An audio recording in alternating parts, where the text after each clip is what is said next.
Alrighty, we're getting ready. We're getting ready. We're gonna start in 5. Alright, so let me cancel this game right here. I was playing PUBG. Ready? We're gonna start in 5, 4, 3, 2, 1. Welcome to Emrld Life. This is your host, Jay, and our co-host King. King is in the building today. We got some special guests with us. We got Kayla and Cynthia in the studio. They're gonna talk about what's going on, but let's hear a little bit about you guys. Who you from? Like where you're from? Who you are? Who you from? What person did you come out of? Let's get personal. Let's get real personal. I was found in a well, first of all. I ain't come from nobody. You didn't come from nobody? No, baby Jesus was just put me in my dad's stomach. All right.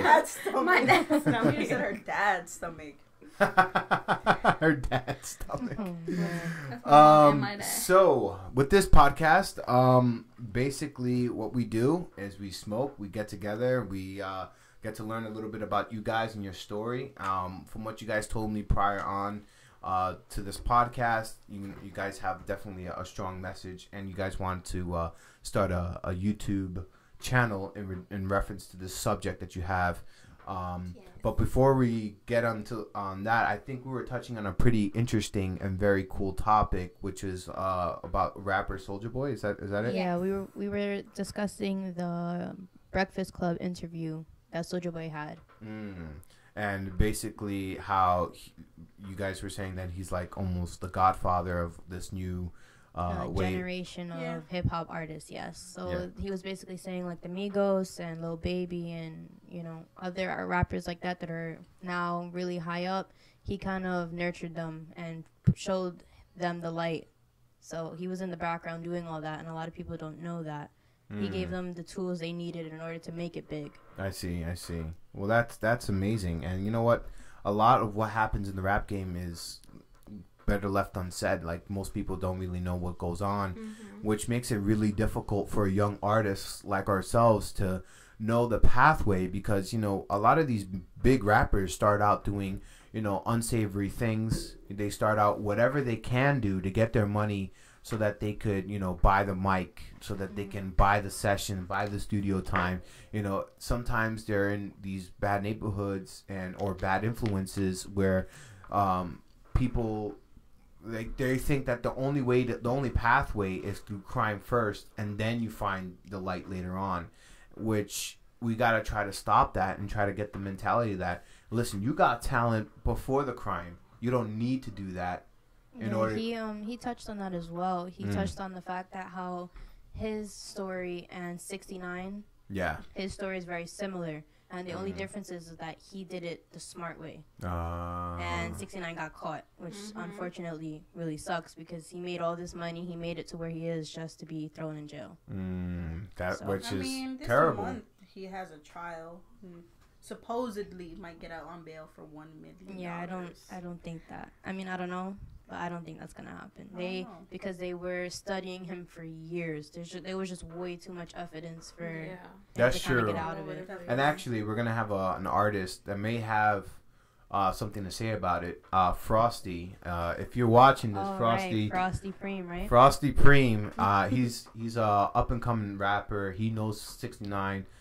They kind of grew up together in the rap game, and he's been wanting to come on the podcast. Unfortunately, his tour dates and certain things, scheduling issues, he hasn't been on, but we're trying to get him on here. But he's also an advocate of like the stuff that he's done in the music game, 69, and he feels like he has a lot of positive things, to add to the game, or to other artists or whatever, the people that is around him.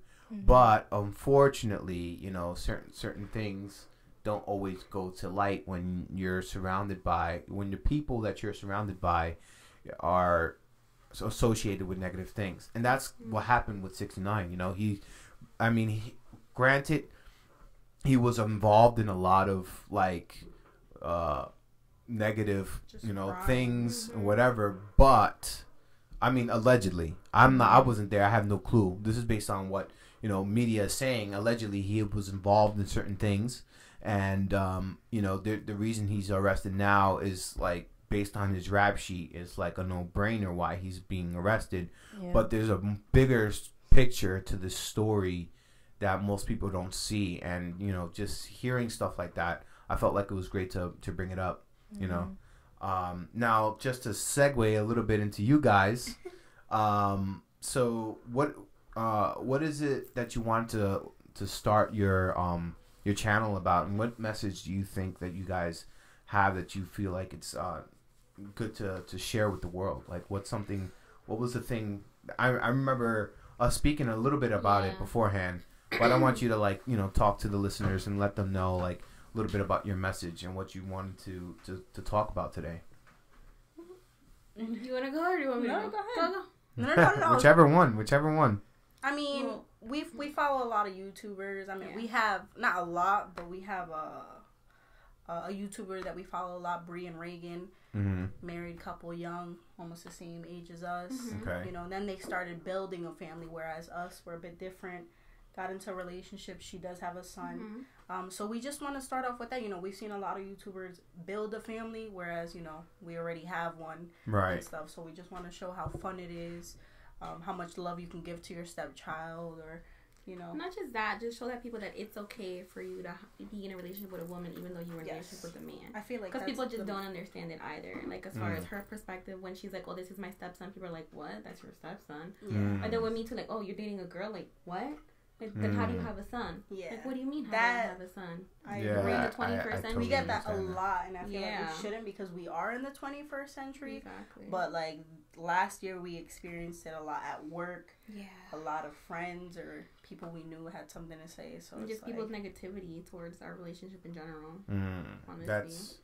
That's terrible, because, you know, you would think in 2019 people are a little bit open-minded, especially here on the East Coast. If anything, if anywhere in the world, you would think, at least here in the East Coast, it's a little bit better. But, you know, that goes to show you that even here, and even in your, wherever you're listening to, even in your neighborhood, when you think it's not occurring, it currently is, and it's still like a hot button issue for a lot of people. And even though it has almost literally nothing to do with it, like, your relationship has literally nothing to do with my life, I shouldn't feel bothered by your decision. But why do people feel that way? It still boggles my mind even till today, you know? I don't know. I just feel like people are scared of things they don't understand. And instead of asking the right questions, they just turn into like a negative hater, you know? It's like crazy though. Like, I've never experienced it in my life. Same. I mean, growing up you hear things. No, I'm not a girly girl. I never wanted to be a girly girl. So all my life I've heard that, and then once we got into a relationship, they had something to say about that. It's like, I mean, if you don't mind me asking, what is the biggest hurdle you have when telling people about your relationship? Like, what is the issue that they have? That you guys are together, or is the fact that she has a son? I think it's because I have a son. Yeah, honestly, I don't know, because I can't see it from their perspective. I don't know where the issue lies, and that's what I'm trying to find out. I feel like that's what we're both trying to figure out. Like, like, what does it have to do with you? What kind of a thing? You know? Like, well, you know what? You? It's kind of interesting, because I did an unrelated article for my business. Emrld J, which you'll find on emeraldj.music.blog, or if you're on Instagram, you just click the link in our bio. But I did an article. It's about conspiracy. So guys, no, I love this. We haven't we haven't smoked yet, but it is about conspiracy. And the topic that I was covering is the story of Genesis, and how that it's not exactly what is listed in the Bible. Because that text has been translated over and over and over again. And the original text is actually from ancient Sumerian culture. And that culture, what those tablets state is that us humans and the person that we call God actually has a face and actually is a living being. He came from... Now, this is from tablets that are dated back in over 20,000 years old. Older than the Bible, older than anything that's written. It's one of the oldest written languages. This is the oldest written thing ever created. And the Sumerians, just to give you a little bit of idea of who they were, they've created systems that we still use today in construction, in farming, in irrigation, and methods and mathematics. All that came from the Sumerian people, and they were the first to do it. So for them to have these tablets that say that mankind came from an ancient being from a different planet. What? So God is from a different planet. It's called the planet, if I'm not mistaken, it's called Nibiru. And basically it's like a distant planet in our solar system that scientists are still trying to locate. Unfortunately, they cannot find it. And there's a lot of reasons for that, because they don't space in space, it's up, down, side to side, and it's really hard to find anything, especially when it's light years away. But what they do find is a lot of evidence for this planet existing. And a lot of reasons why they consider Pluto a planet is because of this evidence. But they realize that Pluto isn't a planet, it's just a icy rock. But that planet is out there and it exists. Okay. Now, that being said, what these tablets were saying is that beings from this planet, they were known as the Anunnaki. And the Anunnaki came to this... Word. Because he asked me, he's like, Mom, who made God? And I'm just like, well, so I mean, this is up to debate whether or not people want to, because this is very controversial, because it goes against what's in religious texts today. But all the ancient religions like Buddhism, Hinduism, and ancient Chinese culture, they all have the same text or the same origin story, that we come from planets outside our solar system or from a planet within our solar system. So this Anunnakian race, they came to Earth for one reason, and that's because they, with their technology, they had ruined their atmosphere. And they were coming to Earth for gold. They came to mine Earth for gold. And why that's important is because now technology is starting to pick up, and we're starting to realize that gold helps shield us from radiation from the sun. So they're starting to work with gold particles to help patch up our ozone layer that we had already fucked up. So the Anunnakian race came to Earth to mine for gold, and in doing so, they had brought their slave race called the Igigi, which is a weird name. That's cool, though. I don't remember all of this. Yeah. I just really recently did this article. So this Igigi race, they were the slave race for the Anunnakian people. And they were mining all the gold. And at some point, they got fed up. And they realized that what they were doing was just being slaves. And they didn't want to do that anymore. So they revolted against the Anunnaki. And that led to their extinction. So the Anunnakis had a very powerful technology that, and probably weapons and stuff that we can't even conceive now. So they wiped out this race of life form, and they were without. So what they did was they created humans, and this is all on ancient tablets, by the way. They created humans by splicing DNA from animals that already exist here on our planet with their DNA, and they mixed it, and we came to be. Now, going how this mixes with what you are still dealing with, and this is 20,000 years into the future, but this is an issue that you guys are dealing with, is when they created humans initially, they created us sterile, so we couldn't have sex, and our when we could have sex, it didn't mean anything. We couldn't procreate, but which led to early on it led to a problem, because their workload that they demanded from humans required more bodies, and they didn't have it. So they later on gave us the ability to procreate. After which, they they noticed a problem because we were growing at a massive rate. We were procreating faster than what they can control. Now think of it like modern times. we create a robot that can procreate and that can make more of it, and we can't stop it, we would be fucking scared. Terminator. I mean, we would be like, oh shit, honestly, this is a Terminator. With AI, and that's happening. That's like, happening. Imagine. I said I. I'm so sorry. No, no worries. AI is like making their own software and they're speaking to each other and they don't like know how to control it. They Exactly. They're afraid. Right. Like, so that's what. Think of what we are is basically AI for the Anunnakis. And now they're fucking afraid, and now they wanted to wipe out the idea that, you know, you can, like, that's why they have sex is bad in the Bible. That's why they have all these things in the Bible, and why procreation is good, but only at a certain rate that they can control. And one of the things that happened in this text is that they were going to control us via religion. And religion was their tool in how they can control us. And in the story, now this, again, you have to stretch your mind a little bit. Now, I don't know the facts, really. I'm not versed in ancient Sumerian, you know, I don't know how to speak it. But based on what I've read and based on the research that I found, basically what they were saying is that there's a race out there that exists called the reptilians. Now, these are people that have reptile-like features, and they're also known as shapeshifters. It's like in Supernatural. Like, right. That's like, and they have things that characteristics that exist in life already, that happens here in life.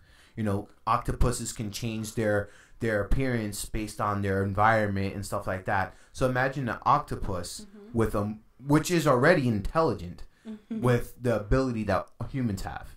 That's what happened in their planet. So now these ancient reptilians, they were the ones that created us. They were the original creators of man. And once they realized what they have created, the Anunnaki race wanted to like wipe out man. But the reptilians were the ones that wanted to save us because we were their creation. Specifically, one reptilian, and his name is Enki.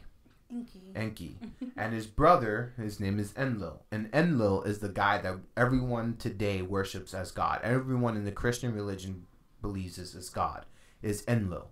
But Enlil, it wants us to be a slave to him. Now, the benefits for that is still, people are still debating why they would need us as a slave. And another theory that they're throwing out there is that we are like a simulation of sorts.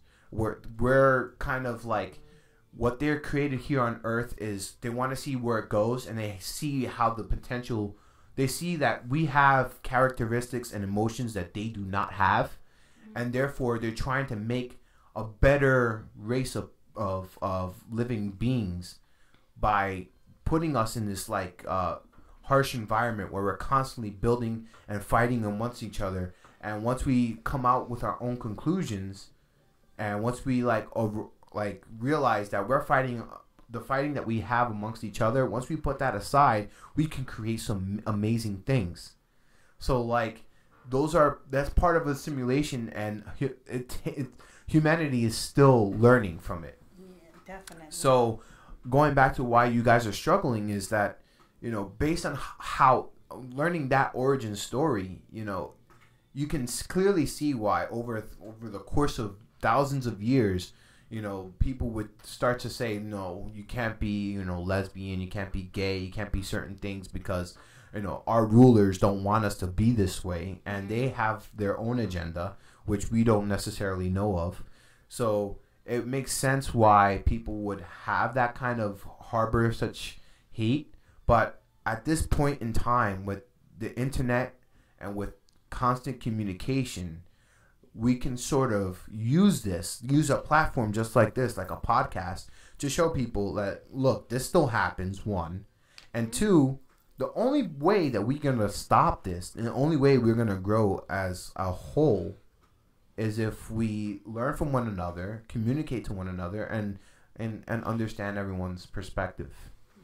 And what do you think on that? If you don't understand somebody's perspective, don't comment on it. Because we don't walk up to like heterosexuals like and question their lives. Because heterosexuals question our lives, but like they try to dig deep, like, and it's like that, for what? Like personal thing. You know, like what do you need to know this for? I don't walk up to you and ask you like, you know, specific. Oh, you sleeping with women? Yeah, like like how does this how does that work? You guys do this, and it's like for what? Like it's crazy. So yeah, that's really just rude. That is very rude, and I definitely believe that it's time for us to wake up, and it's time for us to be a little bit more accepting of our fellow brothers and our fellow sisters, and understand that everyone has their own life, and it's not for us to determine what they can and cannot do. I mean, that goes on with your sexual orientation or whatever, but there's people that go through it even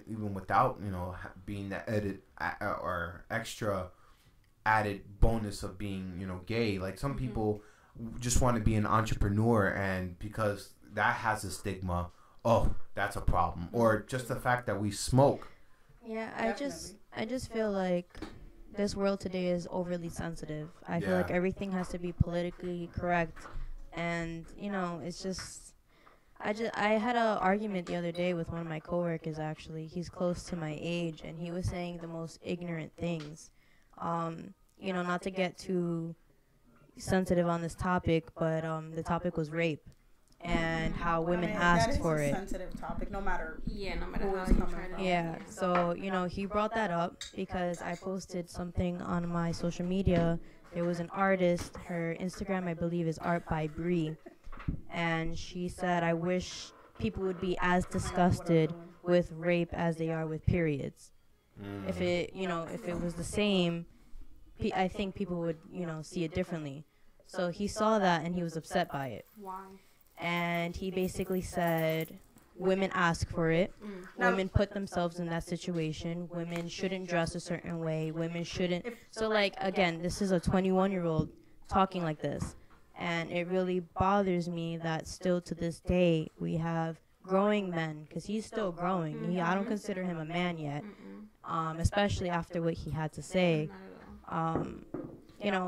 People are just ignorant. People don't want to hear other opinions, other perspectives, and I think that it ties in with what you guys struggle with, which is having a stepson. It's like that's none of anybody's business. You either support or you keep it moving, Right. It's not all because you guys are different, like relationship-wise. It doesn't give them the okay to ask anything personal, like how it works. Like, no, you're not going into their household and you're not asking them, Like, hey. You guys, right. And it's it's in my workplace at that. Like, who are you? Crazier because it's like I'm only here to make you richer at the end of the day. You have no. You don't need to be involved in my life. And I find it surprising because I feel like there's a double standard when it comes to women being gay and when it comes to men being gay. I feel like men have a harder time. Definitely. Yeah, because they're supposed to be the manly man. Because right. It's like, but then at the same time, it's like women are sexualized because they're gay, and that's the only reason why it's okay. Exactly. So it's like it's a very weird thing, and I feel like talking about it can kind of open that conversation of this is what's okay and this is what's not okay, because some people honestly they don't deal with that every day. They don't meet people like this every day, so they don't know any better. Right. So by opening this conversation, they can kind of understand where they went wrong and how. It's not okay to say these things. But I feel like it also stems back from when they're kids, too, and how the parents raise them. Because, like, my son, he loves her. He really does. And it's, like, even from the beginning, before we even started dating or even, like, had the thought of talking to her, I told him, like, I was like, I'm like, honey, you know that it's okay for you to love whoever you want. He's like, I know. I'm like, it's okay for a girl to love a girl and a boy to love a boy and a girl and a boy to love a girl. Like, it's okay as long as you're happy. As long as you're happy with the person you're with, doesn't matter, what they look like, this. And then he's like, yeah, I know. And that's really fine. Good. And he's very like open-minded and understanding. And it's like I don't understand why other people can't raise their kids to be like that and non-judgmental. It's a learned behavior, because I feel like as a kid you don't realize, just like racism, you don't really look at somebody different from you and be like, oh, I don't like you. No, you play with them because they're a kid just like you. There's Aiden is really a blessing though. Like we watched a movie before.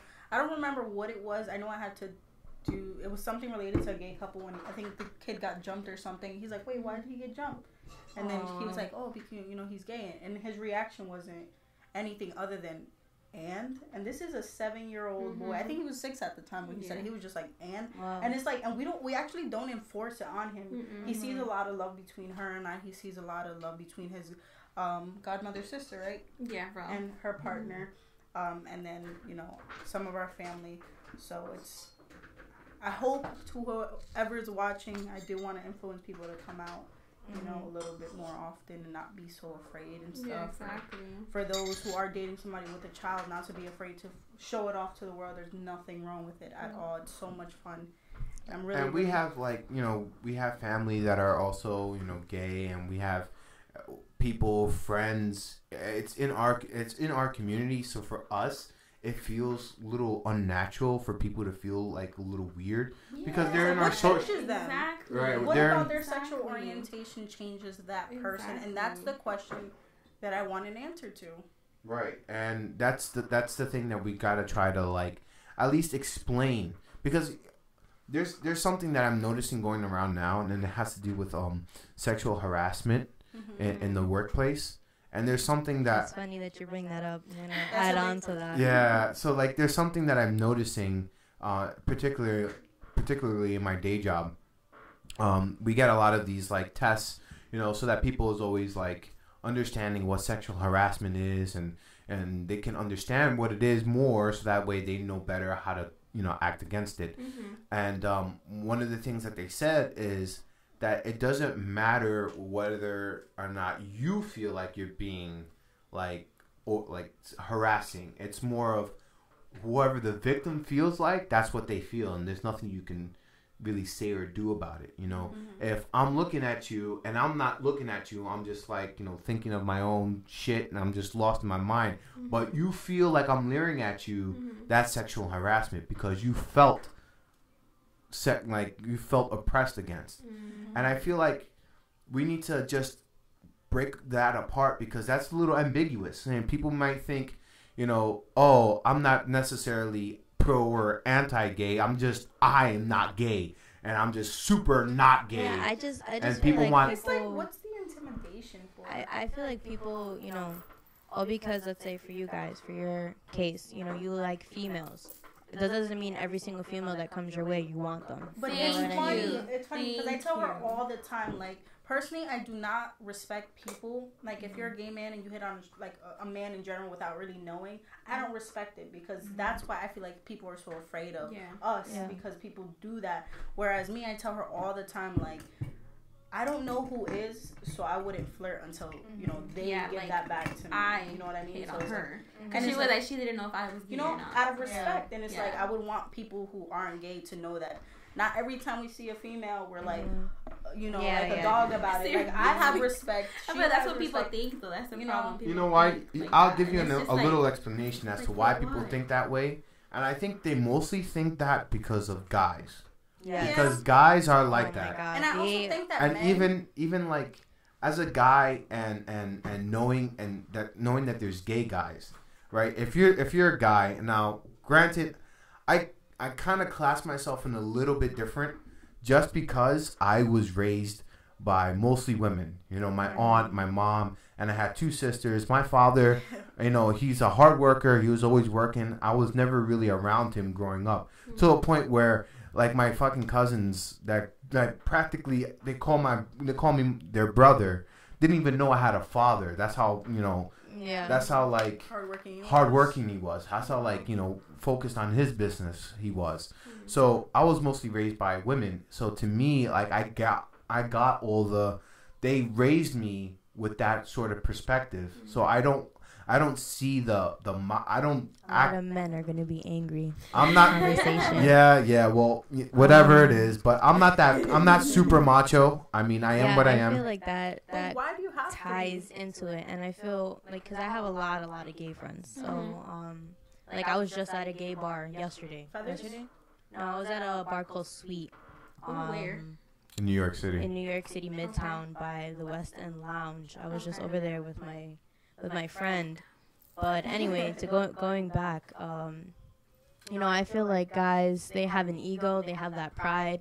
And when it comes to girls, I feel like they confront gay girls as, oh, but I can turn you straight. Oh, but, you know, I can do you one better. And it's like, that's disrespectful because it's like, no.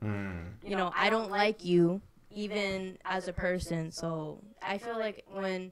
I feel like women do that for gay guys as well, though. I feel like there's some women out there. No, of course. It goes both ways. Yeah, of course. I feel it has more to do with the connection than it does with the fact that they're female or male. That's how I see it. It could be different with you guys, but I feel like that's what's harder for people to understand. Like, you connect with the soul first, and then, you know, oh yeah, I find her attractive, or I find this person. It doesn't matter who you are, I find you attractive.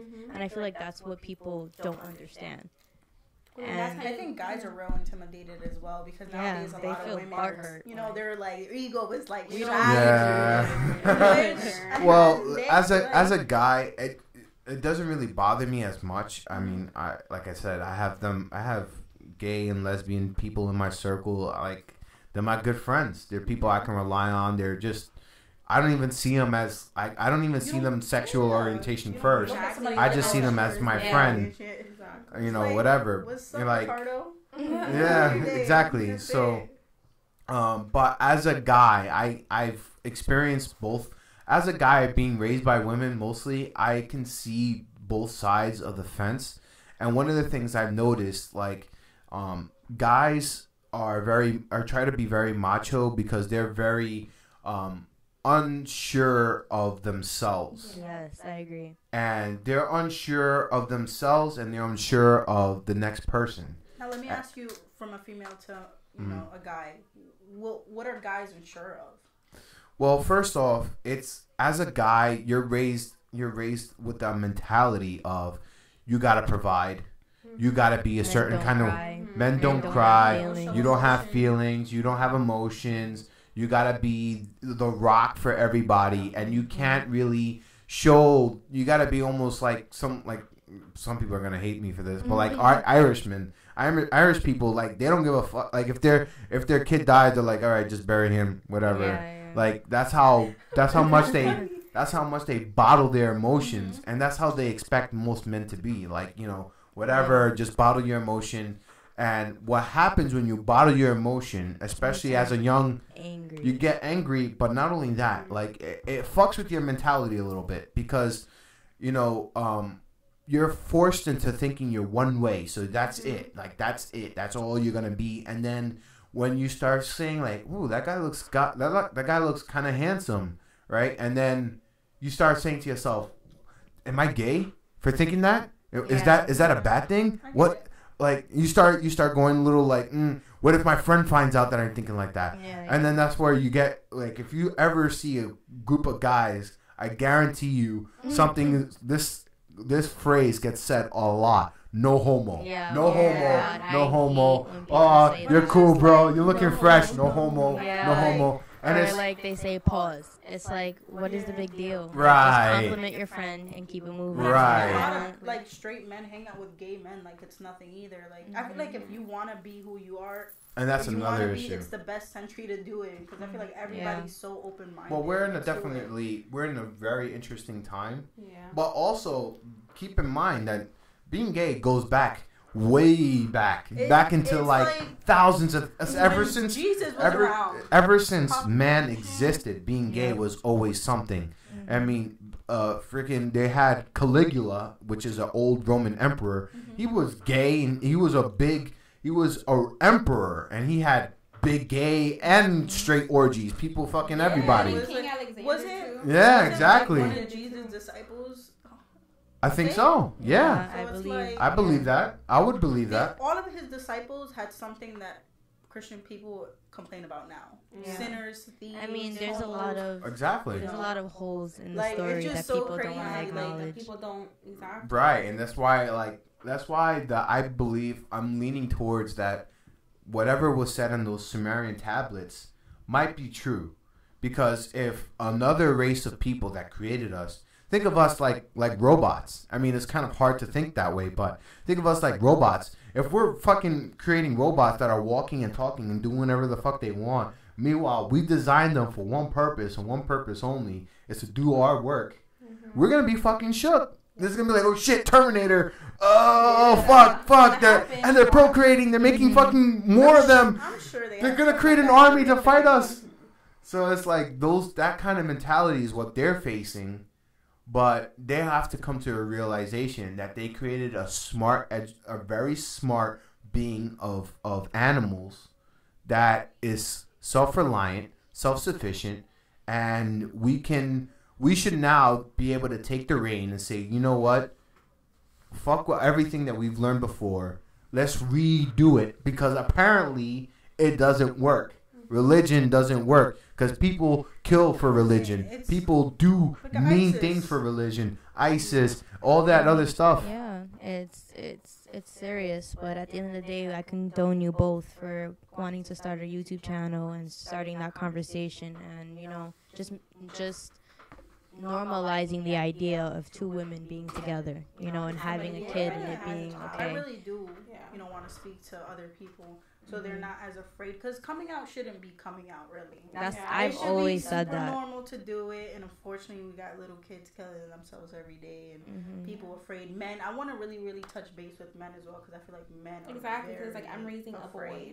So I feel like people around him are scared because I'm with her that he's gonna come out gay. We've got that as well, which sucks. It's like, and it's like we've never ever influenced him, ever molded his mind to we tell him just be mindful to other people. Yeah. Right, and nor should you force anything upon your kid. If you're a big football enthusiast, you shouldn't force that upon him. Yeah. I mean, but there are some things that I think as a parent, some little techniques that you can use, and some things that I wish my parents would have done, and maybe me trying it out. I'm not a parent yet, but maybe me trying it out, I'll see why they didn't do certain things. Mm-hmm. But I think that having more conversation with your kid is more important than doing things because you said so. Mm-hmm. The reason why I think that way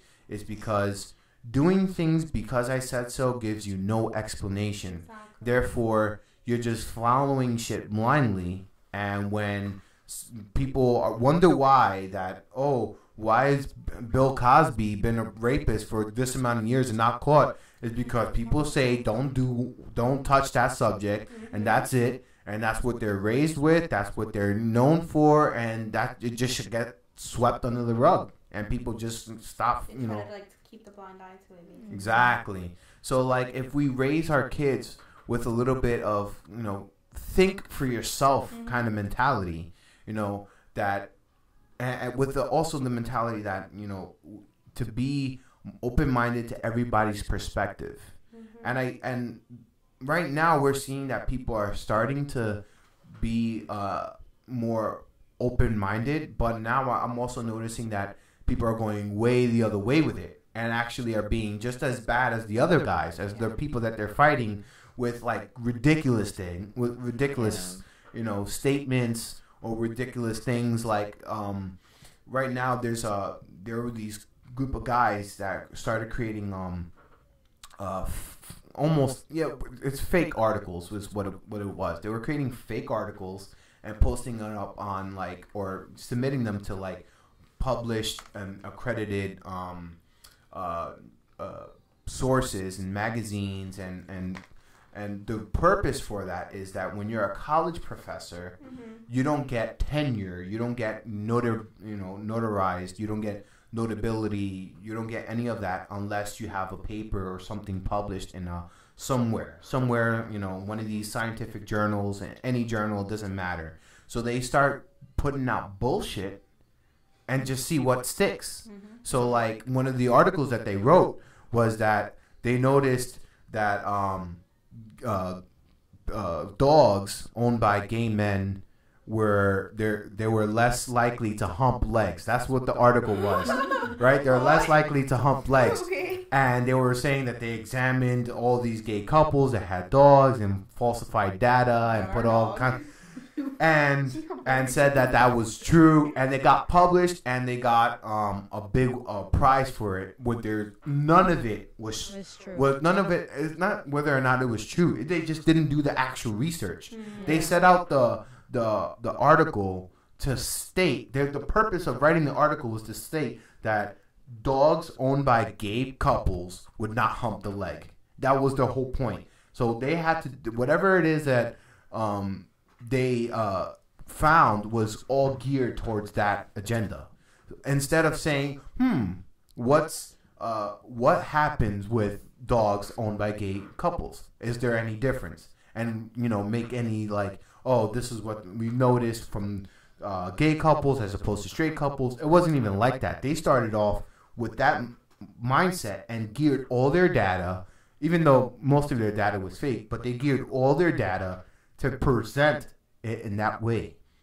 And the reason they did that was all to prove that a lot of this information that's getting taught in our educational system is all bullshit, is all unchecked, it's all going through the cracks, and all these kids are learning things that is not right, and they're not what we're told is whatever the teacher says is fact, and that's it. That's what we think is everything that we learn in school. We consider that fact.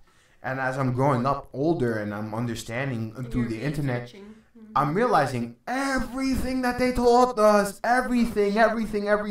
I haven't found one thing that they had taught me in school that isn't straight up bullshit.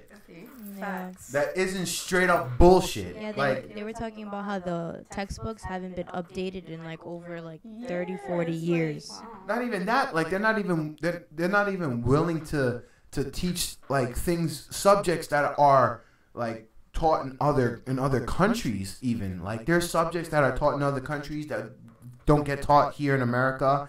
There's things that people in other countries know that we don't know because they just omit it because we only care about American knowledge. That's it. I mean, that goes back to our government, though. It goes back to our government. And, who's behind the educational system. And that goes back to educating yourself and knowing what's going on and not just accepting the information for what it is. Right. They told us Christopher Columbus found this place. We still celebrate him. We still celebrate him today for no fucking reason. Because all he did was come here and massacre a bunch of fucking Native Americans and Caribbeans and Tainos, where we come from. Us Dominicans, if you're Dominican, shout out to DR. But everything that is taught in school is straight up bullshit. Yeah, it is. So we gotta do something about that. And we gotta, and this is why we come here every week. This is why we, have people like you on the cast, because it's hard to see that for sure until you experience it. And then when you explain your experiences, it's then when people realize, oh, I didn't realize my comment hurt you. Oh. Yeah, even my mother has moments like that where she doesn't realize that she's overstepping that boundary, and I have to kind of put her in her place and say, no, that's not okay, because she grew up in the 80s where you can imagine the shit they would say, and the things they would do. So she's still growing up from that mentality. So there's times that we're talking about religion or something, and she says a little comment, and I'm like, Mom, that's not okay. And just by doing that, betters her and how she thinks. So for next time, she's not going to do that. Right. And I think that's important too, to kind of correct your friends or whoever you're speaking to. Like, hey, that's not okay. And I feel like that brings some people are uncomfortable to do that because you don't know what they're going to fire back with. Exactly. And I would have to say there's another aspect. But before we get to that, let's light up. Yeah, we've been talking for too long. Too long. I'm too sober for this. I don't know how to do this. All right. Okay, so guys, if you're listening and if you're watching, this is their first bong rip for some of them. Yes. Or second. Yeah, this is my second, but I was 17 or 18, I think. Okay. All right, so me and the king will start it off here. Grab a lighter. I'm gonna dig into the bowl of lighters we have here. Yeah. Look, I had a lighter in my pocket. We come prepared, if you can clearly see. Good. So it's very simple. You just light the bowl, you let it fill with smoke, and then you... Here? Yes. So you light it here. Light the bowl. Wait, do it again. Do it again. Okay. Because I might be like, yo, if I die, my apologies. So start inhaling it as you're. Yeah. Okay. Let it pull up, and then there you go. girl, baby, you go first. Fuck. I'm scared. Fuck. So, and then take it off. Like take this part off. Once you see that this is filled with milk, just pull the bowl out Okay. You got your water and clear there. the bowl. Fuck. Fuck. Baby, All right. You don't have to. You don't have to No, clear it on your first I'll try. do that. Yeah, 'cause I'm just like, Oh, my bad, Nah, guys. you're good. No worries. You're Hold good. it. You're good. Good? Yeah. Alright, go.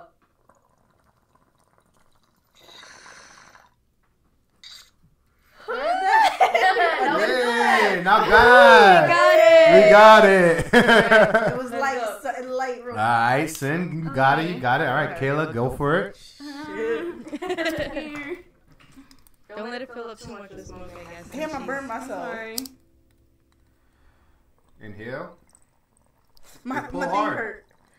There you go. All right. Now pull it up. Pull it out. About to You drink don't have to water. clear it if you don't want to. You have to wait. No, you can keep pulling if you could take it. Oh.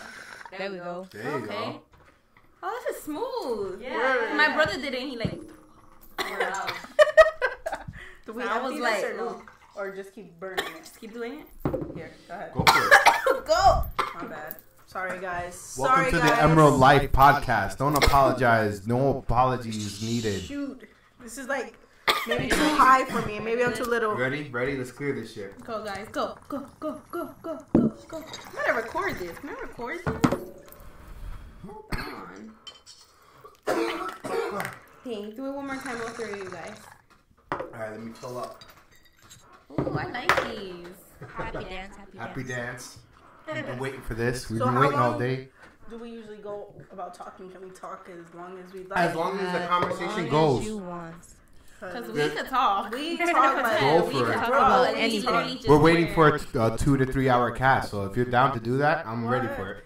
we talk too much. Like we're always watching conspiracy things on Oh, we YouTube, love and it, then we it love always it. closes out. We're like, And we're like, we're time to go to bed. The government's gonna come. I'm sorry, I was searching for it. My bad. That's Here, funny. honey. I stay yelling at my phone. Wait, Yeah, clear I- this out now, or Let's I go mean, for you it. can go ahead and light it, that's fine. Yeah. go ahead. Oh, Here, you do it. You gotta learn. here, I want you to record them though. It's cool. I bet. All right, ready? Battle. 3, 2.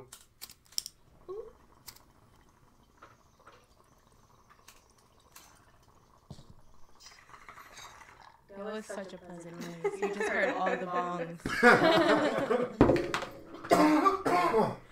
That was cool. That was cool. That was good. That was a good sash. Facts. So feel free to smoke whenever you guys want throughout this. Ooh. Sorry. The bud. We get out there. We got it ready, pre-ground up. It was the ashtray that kind of dumped. I apologize for headphone users. I just bumped into the mic. They're like. Yeah, that's exactly what just happened.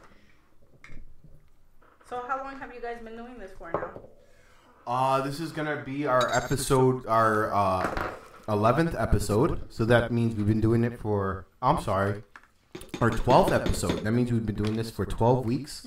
Wow, good job, guys. Congrats. Thank you. Very Thank you. consistent. Yes. That's something that we're trying to learn, Yeah. or at least I should speak on my behalf. I need to work on my consistency and like. Well, that's something that we have an issue with as well. Because life, like I said, life gets in the way. I said this a couple times before we got on the air. You know, we've been encountering different things. It's been hard to get guests even to come in, you know, because they got their own shit going on, and we're trying to, you know, conduct this positive business, and it's been really difficult. I mean, this business. I mean, for those that are listening and don't know, we probably discussed this like a bunch of times, but just one more time to reiterate, like the way we started was just in a basement. You know, we just started with an idea in a basement. I created a shirt with my art by hand So what are you looking to get out of this? Like, do you want to make it to a radio? Do you want to just have your own? Well, the point of this podcast primarily is to show that the stoner community is so diverse. And just like you guys experience a stigma against being gay or lesbian, we experience stigma as being stoners.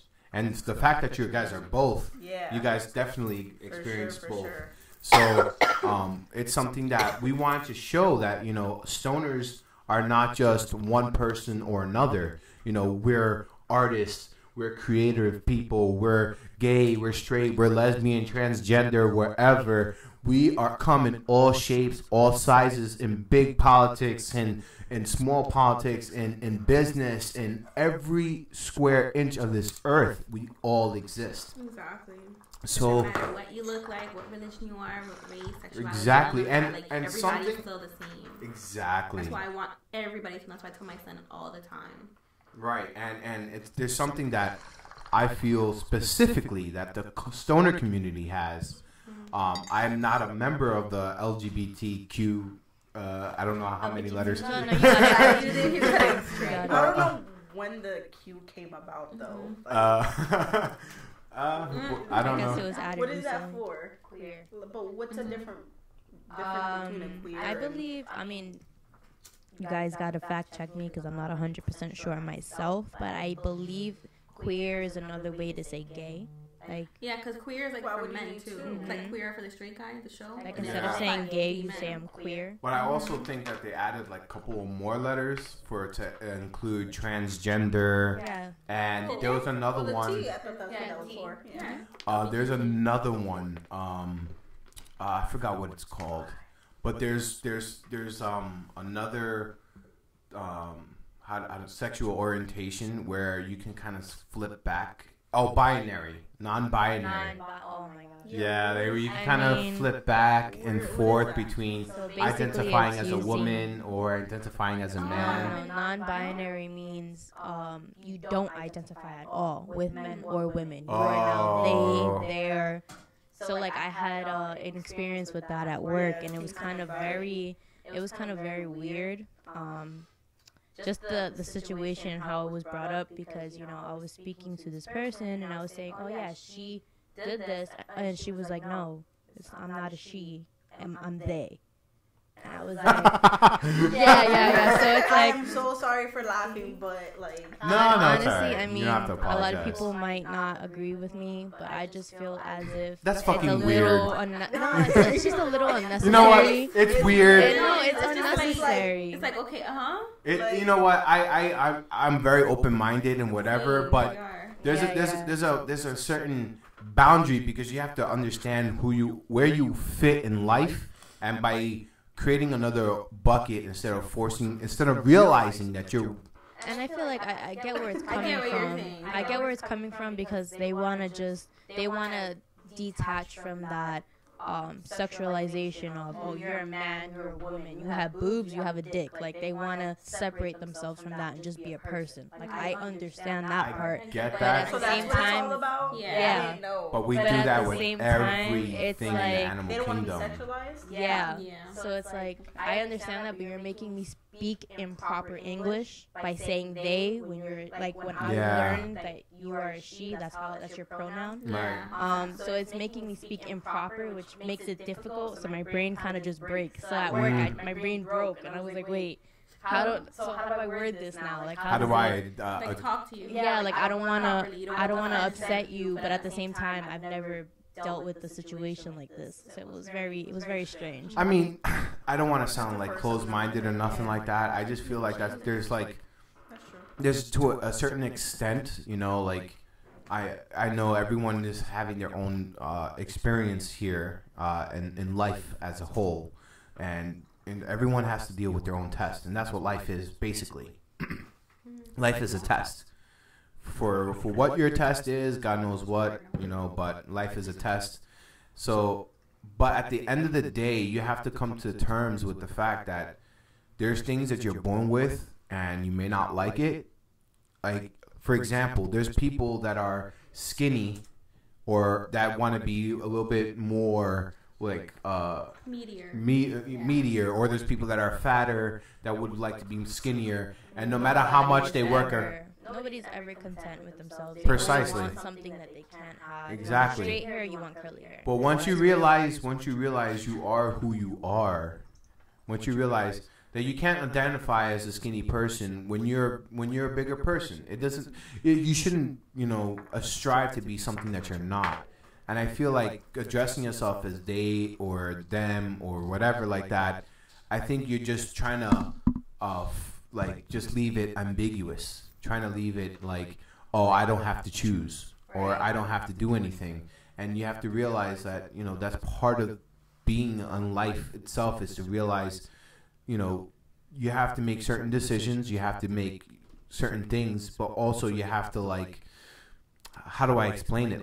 You just, in life, you just have to accept how you were born. And right. And again, I just want to keep, the listeners, that this is just an open conversation. This is not something that we go to work preaching about. No, it's just, this is a conversation that gets uncomfortable, that not everybody likes to talk about.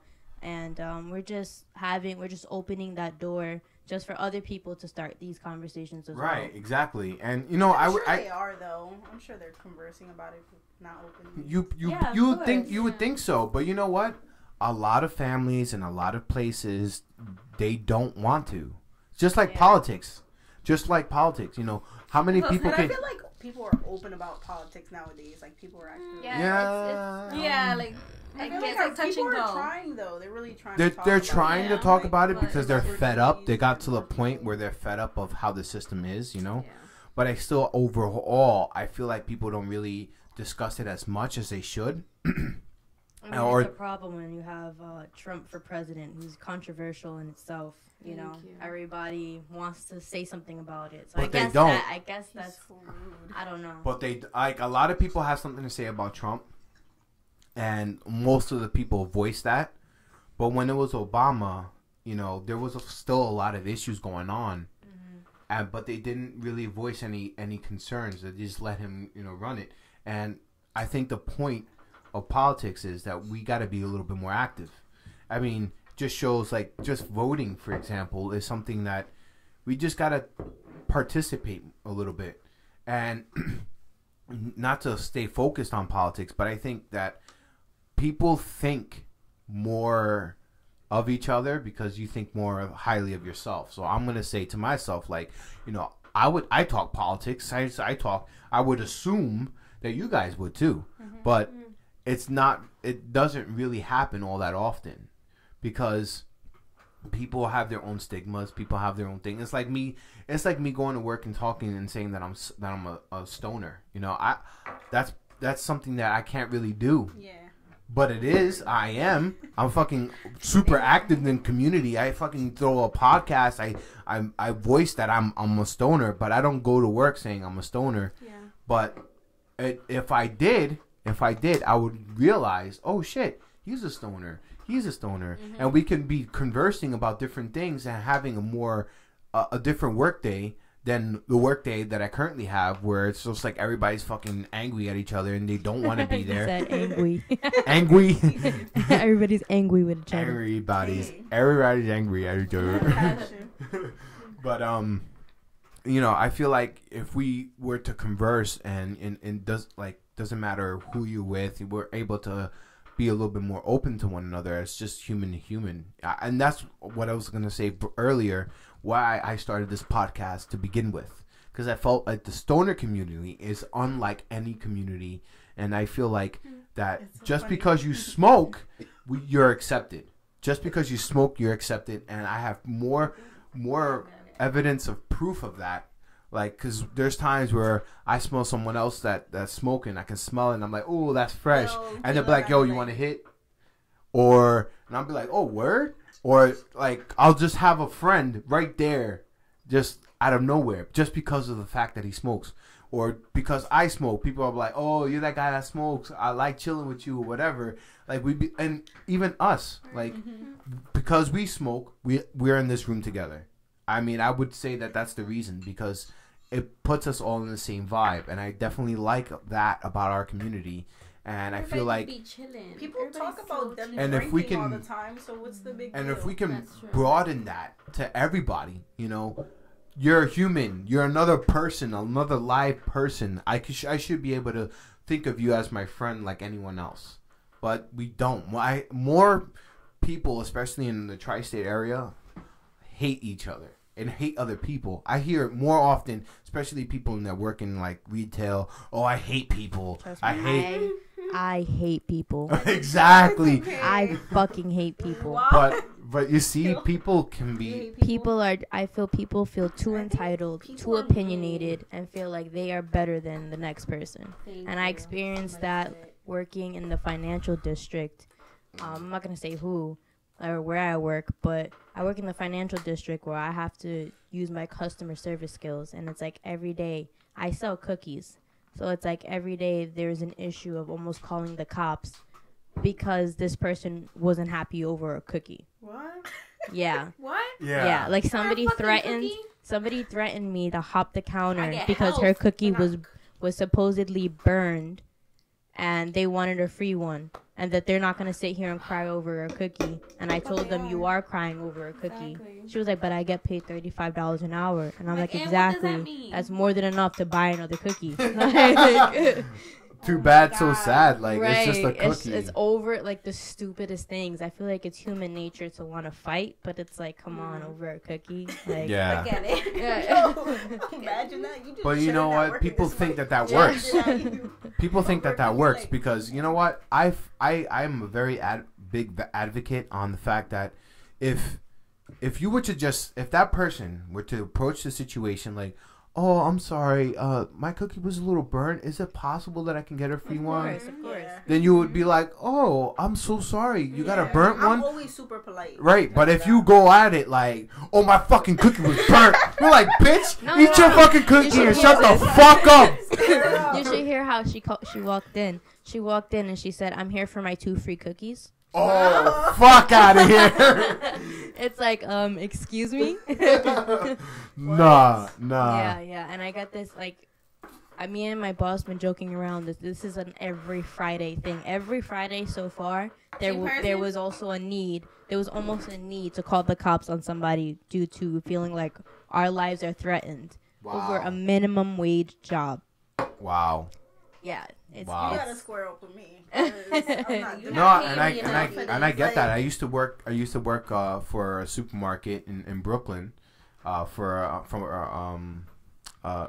supermarket in Brooklyn, and it was in kind of like low income kind of area, and every single day, at least 10 to 15 times a day, people would fight and tooth and nail over prices like 50 cents or 10 cents or they found it cheaper somewhere else. But I can kind of see where they're coming from because they're already coming from low income. I'm coming from where people have money because I'm in the financial district. Well, what I'm saying is these people come from all sorts of places, but their mentality is you have to be strong, you have to be tough, you have to be a certain kind of way to get shit done because that's the only way people can respond to you. But I'm saying we got to stop that. We got to stop responding to people like that and start saying, no, all you have to do is approach me like a person because I am a person. And just like you, I'm doing a fucking job. And just like you, I breathe, I have a heart. You know, I don't need to be talked at just like I don't need to talk to you like that. No one deserves that from nobody. Yeah. You know, who are you to be yelling at me like that? Like, really? Mm-hmm. So, like, if we all come to the conclusion that doesn't work, and for those people, we got to stop being soft on those people and letting them get what they want because then they think that's okay. Mm-hmm. And we got to start realizing, like, no. If you approach a situation like that, no. We can't. We gotta have more open-minded, different kinds of people for the future. Because in order for us to grow, we gotta be able to feel at home with other humans. In order for us to be the intelligent species that we are, we gotta be at home with one another. Once we find out that there's another alien race, that there's other races outside of us, and that we're so small on the big picture of things. Feel like we know already? We don't, because we don't really see that. But if once that day comes and we start to realize, like, look, we're very small comparison to everyone else. Kill us. Let's not fight against one another, and let's just unite as one. I think that's the only thing that's missing. And I think that's the World War III that people are waiting for, is when another alien gets into contact with us, and we have to somehow or another unite together because common enemy, an enemy of my enemy is my friend. So it's like we start becoming friends because of somebody else.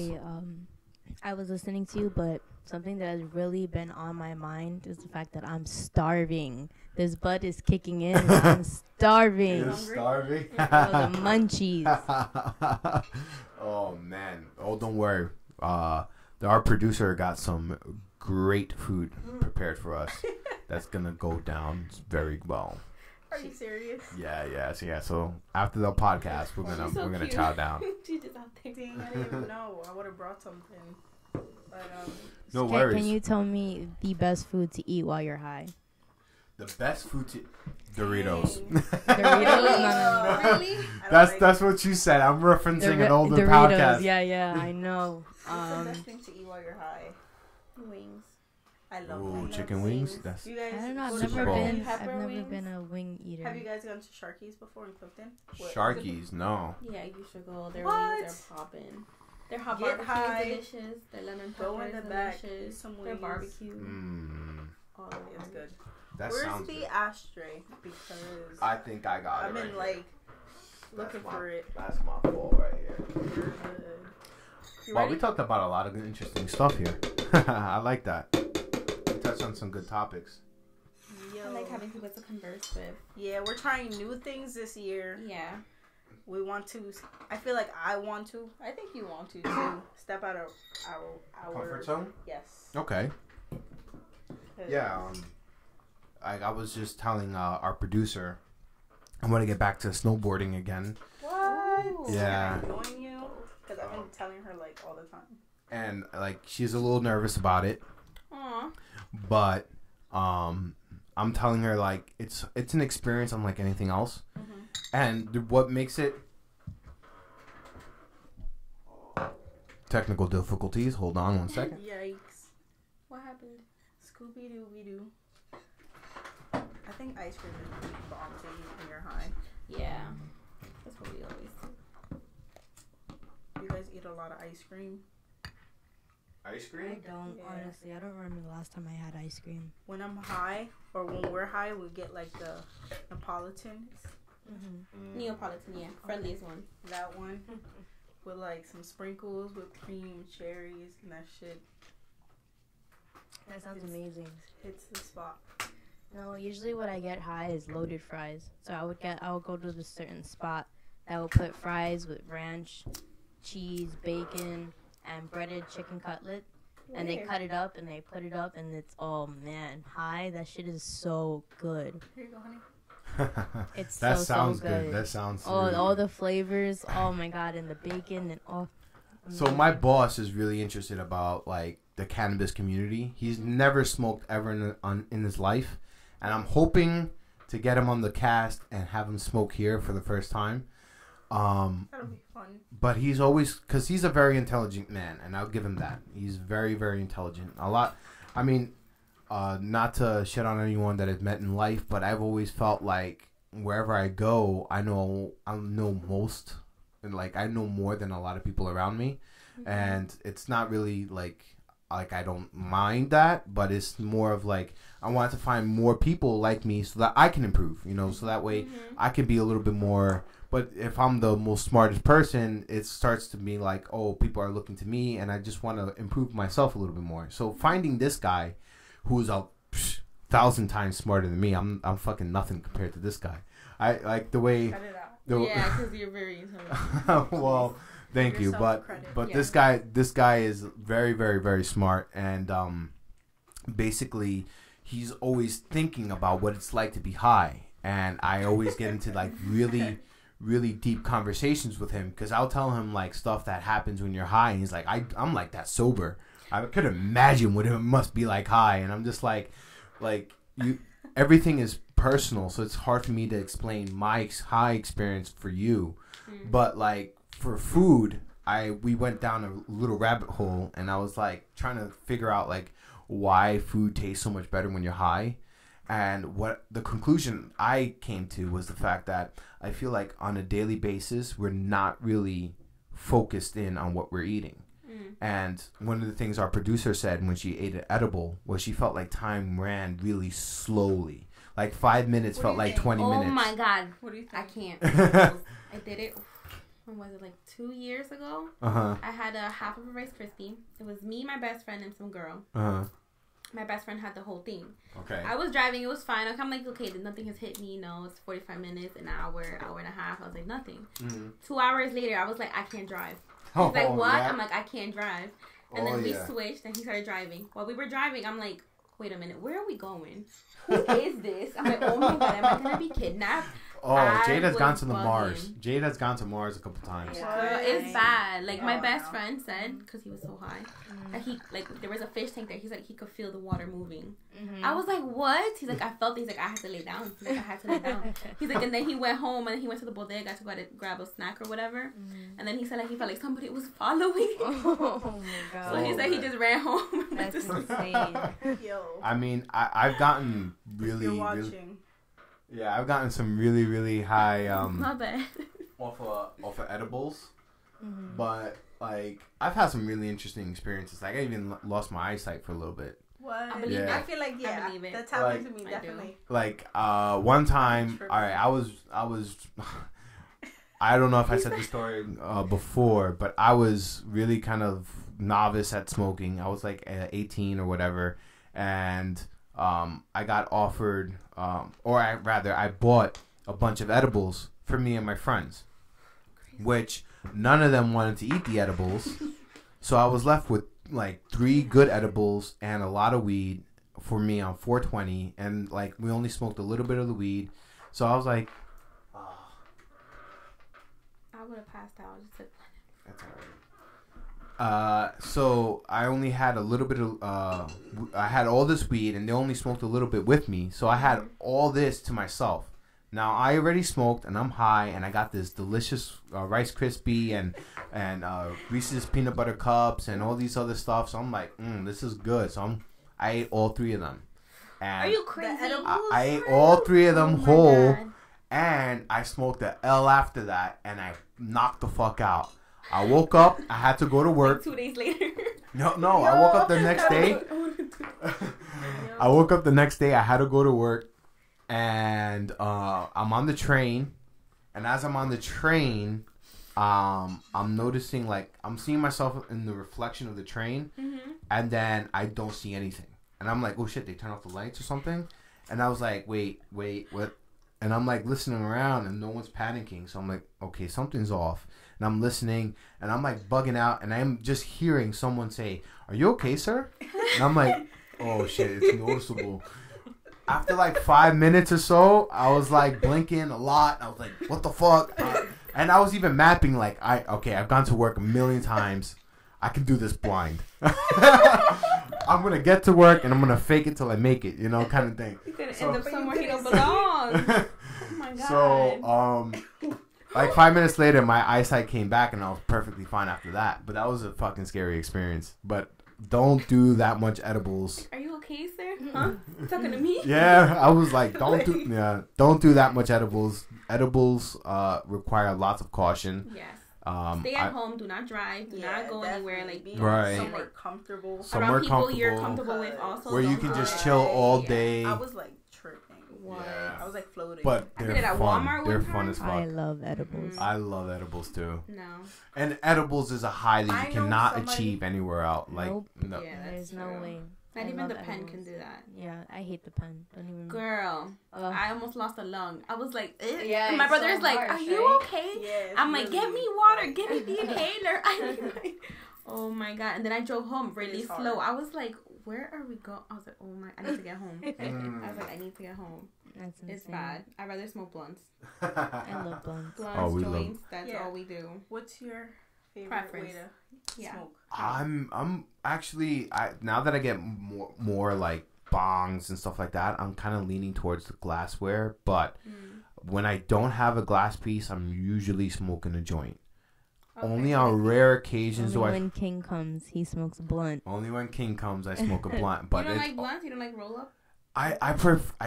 I'm not a big. On the lungs it's lighter. It's lighter on the lungs, but I don't. It's so smooth though when it goes down. Oh, and it lasts long too, and it gets you fucking dumb high. Depending on how tight you that's roll the it benefits and the nicotine from the tobacco and I mean. Wait a minute. Beautiful concoction. There's nicotine in it.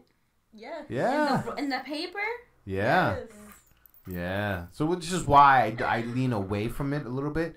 But actually, I've been smoking that my whole life.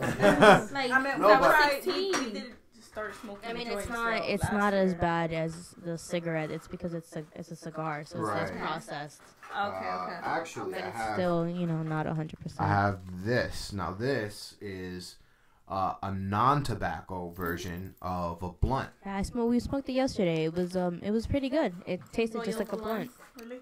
Mm-hmm. But it's just herbal. It's not tobacco. Herbal wrappers. Not so to minors. But I like this. I haven't died yet, and I'm high. It's good. I like my pieces. And I also like before you guys were on the podcast, before we were live, you guys said that this room doesn't really smell like straight up weed. It doesn't smell like anything. Right. It just smells good. Yeah, and that's because of two things. Thing one is because I smoke only glassware here. So when you're smoking paper, it's the burning of the paper that gets stuck onto the walls. And it's the burning of the blunt that gets stuck on the walls. But if you're burning the glassware, it filters out all that stuff. So it makes it smell. All you would need to do is light a candle or something like that, and the smell dissipates right away. We get French toast candles from Walmart. Oh my god. Oh, that must smell so good. We got, how fitting, we got the Secret Society candle over here. We got Secret Society candles because we're into conspiracies and stuff like that. It's okay. It's cool. So what were we talking about? I lost my train of thought. We're talking about time, like your preferences as far as like what do you guys like to smoke? So yeah, I prefer J's. She prefers L's. I prefer blunts, but like if there was a favorite way to consume, I would say edibles is my favorite way. Edibles is my favorite way too. I've been eating a lot of edibles recently. And I actually want to do if you guys are interested. Girl, I die. It's all about knowing the doses because maybe you're eating too much. Have you ever seen this girl on YouTube? Yeah, that she eats and then she does her makeup. Yeah, she does. I'm trying to think. Brie something. I don't know. Yeah, something Brandy TV. Ah, there you go. Yeah, she's amazing. God, my god. She gets high. Yeah, she takes like 250. Oh man, no, I've seen this girl. What's her name? Koala Puffs on Koala Puffs. Yeah, her name is Koala Puffs on Instagram. Yo, she be taking some crazy ass dab hits with smoking OD amounts, hitting like crazy bongs, and and then she'll go out do her makeup or go out. No, I've always said that doing your makeup high for me, like my sister enjoys it, but as for me, I fucking hate it. Oh really? I feel like I don't know where any of my brushes are. I can't find my fucking primer, and I feel like I spend so much time looking for everything, even though it's right in front of me, that I want to give up. I just get distracted. I get really distracted when I'm trying to do my makeup when I'm high. And when she's like, "Oh, do you want to smoke?" I'm like, "Let me do my makeup first, and then we can do it. Because if not, this shit gonna come out crazy. It's gonna take forever. And then you start nitpicking even more, because then you see things that you wouldn't normally see. Exactly. That's when funny. You're not, it's like, okay, cool. This goes. Yeah. This goes. Oh my god. I'm glad I don't have that problem. Yes. You should be. I'm glad that I don't have that problem. Yeah. I would be stressed. No stress. It is stressful. Being a girl in general is stressful. Yeah, it's so stressful. Well, I mean, for me, it's just like I smoke up, and then I'm like, I feel so chill because I'm like combing my hair. I'm like, showering high is amazing. Yeah, I take a nice shower, and then some people feel like that takes away the high. Not at all. I feel like it enhances it. Yeah. And you kind of calm down and you feel like cold water. Hot water. Hot water. Always hot water. Same. Hot water. I feel like cold water would shock me. Like, and then you're gonna wake up. Yeah. Like, oh shit. Yeah, that would. Then you'll come out sober. Yeah. Like, That's what kills damn. me. When you're nice and toasty, you good. Which one? The one all the way at the top. I think With you said the that's your whales? dad. The alien? Yeah, my dad did that one. He That calls one is it. actually that's not finished. No, it's not Really? finished. He Really? calls that one the architect. She's pointing at one of the artworks that are on the wall. We'll post it on our website. But basically, what it is is alien. He's creating our universe pretty much. Mm-hmm. And what you're seeing beneath him is like he has like a zoo in his spaceship. So like below is water, and he has like the whales, and then he has like the octopus, and above them is like supposed to be like birds and cage and stuff like that. But it's not finished. He never got around to finishing it. It's dope though. That's cool. Wait till you guys see it. Yeah, and a lot of this artwork work. in general is just dope. All of it. Mm-hmm. Thank you. Yeah. Those are yours. Yeah. So this one, it was a pun. I'll record this. So what that one represents is that one's called pothead, and as you can see, like each one of them has a pothead. One of them is like just a flower pot. The other one is like a lucky charm pot of gold, and the last one is OG Kush. Mm-hmm. And the purpose of it is to show that that there's a pothead is more than one person. It's not just a person that is just not a stoner. Like he's other things. Like it's just we're so many. Like you can't label us with just one thing. Like we're many. We have a lot of people in our community. And then I did this one in reference to a friend of my father's, a fellow rebel, and she's also a active member, or was an active member in the cannabis community. Her name is Carol. She's known as the Fuckubis, or the Cannabis Carol. And she was just she had passed away from cancer. But she was an active member in the community, and so we decided to do art piece in reference to her, and one of her favorite strains was OG Kush, or I'm sorry, Purple Haze. So we used Purple Haze as a background to show, her love, and the mask to show, her death, and how nature and chemicals. The opposing forces, how we kind of need both, but if we were to work towards more natural methods, we would notice that natural methods are the better way than synthetic versions. So it's a very heady piece. That's cool. Going back to some of the experiences, I would just like to touch on really quickly, like any experiences or any things that you experience that you would want people to like recognize, like don't do that, or how do they come at you, like okay, they don't understand you're being a couple. How do they, like, if they're just wanting to know or curious, or just want to approach you and don't really know how, like the king was saying, like how to approach someone that says them or they. No, how do you approach to this subject, or how do they talk to you, or any way that, or any situations that you felt like they could have done differently. And I feel like it goes to how you ask the question. If you go and you say, I have a sensitive question to ask you. I don't really experience this much. Like I'm just curious. It's out of curiosity. I respect if you don't want to answer. Is it okay for me to ask? And having that, confirm, is it okay? I feel like that's a better way to kind of go about it than to just straight up ask the question. Because sometimes you're not even mentally prepared to answer a question like that. Yeah, that's true. And that's a thing that certain people wouldn't know. Yeah. So, like, is there anything that you would, before we end this, is there anything that you would like to let our community know? Like, how do they approach a subject, or how do we, like, what's the proper way of doing it, basically? Yeah, like, what are certain situations that you felt were kind of like derogatory towards your relationship that maybe somebody didn't realize, you know, like yeah, I don't know how to answer it. You don't know how to answer that. Not right now. Okay. I don't know. Like, is there anything that you would like to say to just, you know, open up people's minds and say like, nah? I'm just trying to think of like what's the proper way of saying it, like just coming to somebody. Cause like I was out on Saturday. Okay. And some girl, she was just like, she was looking through my Instagram because of whatever we switched Instagrams. She was looking through and she's like, "You have a girlfriend? You're gay?" And I was like, and she's like, "Wait, but you have a son?" And I was like, "Okay." Mm-hmm. I'm like, "I have a girlfriend." Like just the way she said it, I was just like the way she said it, she just said it so okay, like so like how would see that's a great scenario. Like that's a great story that you share with us because maybe she was thinking of it like positive, but the way she approached it may not have been. So what would have been like the right way to approach it?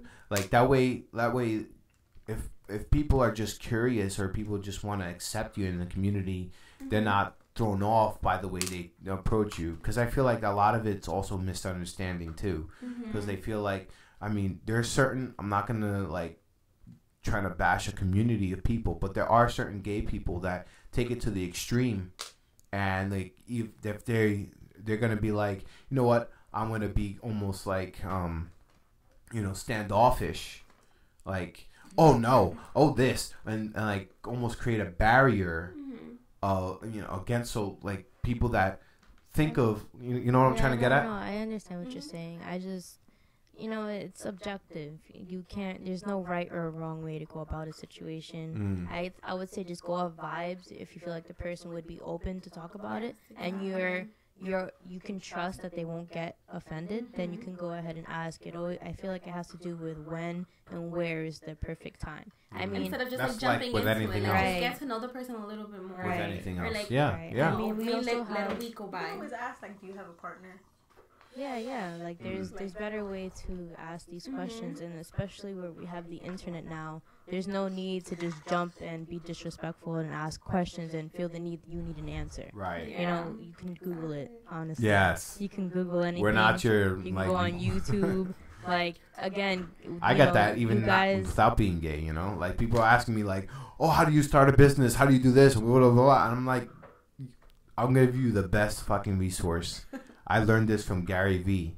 It's called Google. Yes. Just Google that shit. Yeah. Because everything you want to fucking know is right there in your pocket. You have no excuse. You guys are just living your life. You guys are not here to answer people's questions, Right. I really hate when people call me a dyke. I do too. Oh my god. I don't like it because like, or I think the most frustrating thing I get is like when I talk about pregnancy with us, and it's like, oh, she's gonna carry, right? Yeah. And it's like, what's wrong with my uterus? Like, why can't I carry?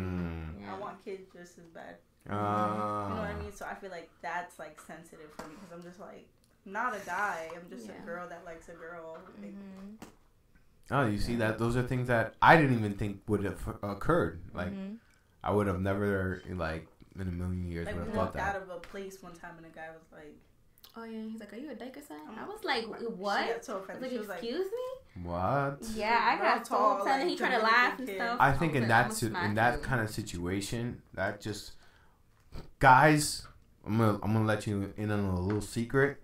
They don't fucking like the cat call. Just stop that shit. Yeah. They don't like it. It don't work. Like, all you do is get them pissed off. You fucking look creepy. Like, and the girls that accept it, stop. Yeah. Because you're just making it worse for the rest of them. I mean, you just gotta. These are women. Women. They're little people boys. too. They're people too. You gotta realize that they have their own emotions. They have. Stop thinking of them as like property or whatever, anything else that you can think of. They're not that. They're just people, just like you. You don't want to be like, "Yo, nigga, what's good?" all the time. Like, nah. No one wants that. Yeah. And on that note, I think we had an amazing podcast. It was a great podcast. We touched on a lot of topics today. Yes. So once again, we got Kayla, Cynthia and Kayla. No, you did it again. Cynthia, Kayla. Yes. Cynthia and Kayla. So, wait. And would you like for our audience to reach out to you or any way that they can? Instagram, YouTube, what's the info? I don't know if it's public though, so we try to make our YouTube public. Yeah, and she tried having trouble, and she doesn't know how, so we don't know if we can like give out our name so people. Okay, so I guess on a later date, just let us know where we will update you guys. We will update you guys. How you can reach them, and hopefully stay tuned. Hopefully they'll complete their YouTube series and start blogging about their experiences on being a lesbian couple. With a beautiful baby in the East Coast, in New Jersey. Him because he is a character. He's very sarcastic. Jim Carrey in the flesh. Shout out to Jim Carrey. Like, wait till you guys. Like, that's his whole dad. He's hilarious. Jim Carrey is his dad. Well, I hope you guys like the Emrld Life, and for those of you who are listening, please follow us, hit the notification button. If you're on YouTube, please comment. And please listen to us and tell me if you like the content. We'll bring more guests like this to you. And if you have anything to say on the topic, let us know. That way we can maybe converse about it later on. Thank you so much for joining us, and peace. Peace. Bye, guys. Thank you.